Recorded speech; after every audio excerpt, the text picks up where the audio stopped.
Klamath Falls homeowners, have you been toughing it out with a house that no longer suits you and your family and you're thinking about moving in 2026? Let's get into it. Hi, I'm Darlene Humphreys. There are a lot of people in the area that have what we call golden handcuffs. They have a 3%-ish interest rate. They've been working with a house that no longer suits their needs, and they're thinking about moving in town, moving out of town, upgrading, downgrading, whatever they are thinking about, whatever their motivation is. And this is the year where they are sick of it. They've had it. They are getting used to the new normal of like 6%, 6.5% interest rates. And this is the year they're going to move. So let's talk a little bit about what's going on in the Klamath Falls housing market.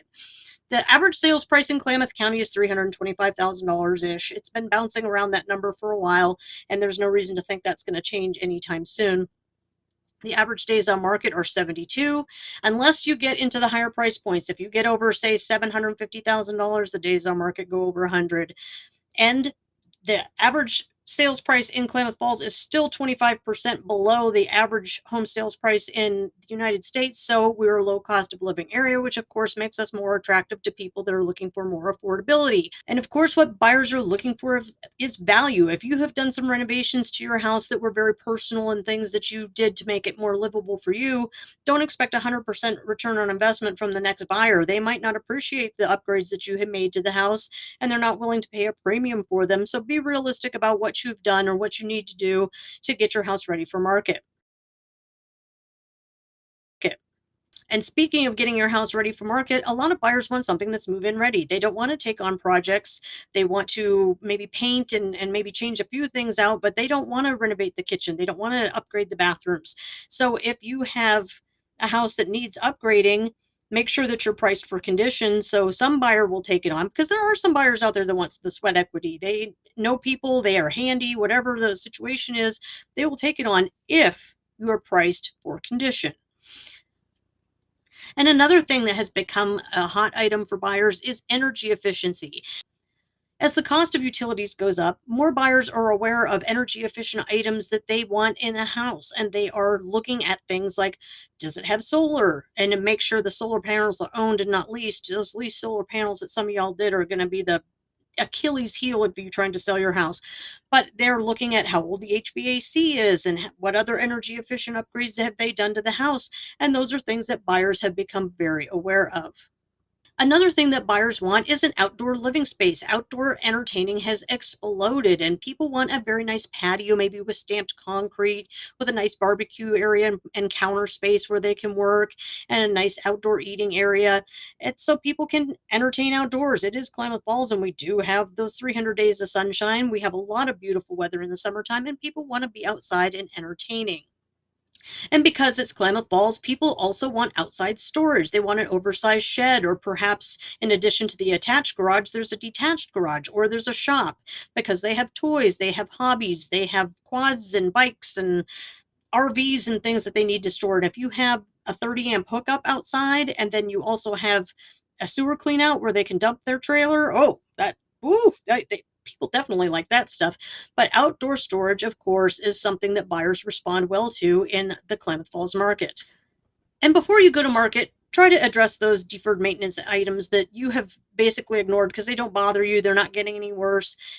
But if a buyer's walking through your house and they see that there's drywall cracks, or there's some things going on where maybe the floor isn't as good as it should be, or there's some worn spots, especially where there's heavy traffic areas, try to address those before you go to market. Because if buyers can see that stuff and think, okay, they didn't address any of these things before they went to market, so what else am I going to find on an inspection that I have to worry about, negotiate, think about, and see if I'm even going to stay in this transaction when I get money spent on an inspection that I'm not going to get back? So they might just pass on your house if you haven't addressed some of those very obvious deferred maintenance issues. And the number one takeaway I want you to have is price right for the market from day one. A lot of people want to try a price. I just need one buyer to fall in love with my house, and they'll pay the price for it. Buyers know the comps too. I know that you're going to tell me that you've done your research and you know the comps, and that you are priced right, that this is the price that you want to do, or that you've looked at the online estimates and that's what they say your house is worth. We've talked in other videos about why the online estimates don't work particularly well in Klamath Falls unless you're in Falcon Heights. Falcon Heights, they get pretty close.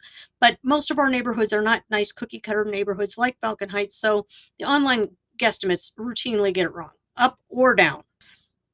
And when you tell me you've done your research, make sure you know the difference between what are listings and what are comps. If your neighbor's house down the road is listed for sale and it's $649,000, and you tell me, oh, that comp is $649,000, so my house should be worth $649,000. That house hasn't sold yet. That house is on the market for $649,000. Unless it's a sold, it's not really a comp. And there's a difference. So when you tell me your research, so when you tell me you've done your research, make sure that you have done your research and you're realistic about the comps. Everybody has the best house against the comps. I understand this. Of course, your house is the nicest against the comps. However, let's be realistic about that house has a completely renovated bathroom, a completely renovated kitchen. This house that we're trying to sell here might not have those nice upgrades, so your house is probably not worth as much as the sold down the road because they had an upgraded kitchen and the redone bathroom. So let's be realistic about the comps, price it right from day one, and avoid all that hassle. Because this is, I tell you, this is something that always happens when something sits for too long. Buyers conjure up all sorts of scenarios in their mind about why the house isn't selling.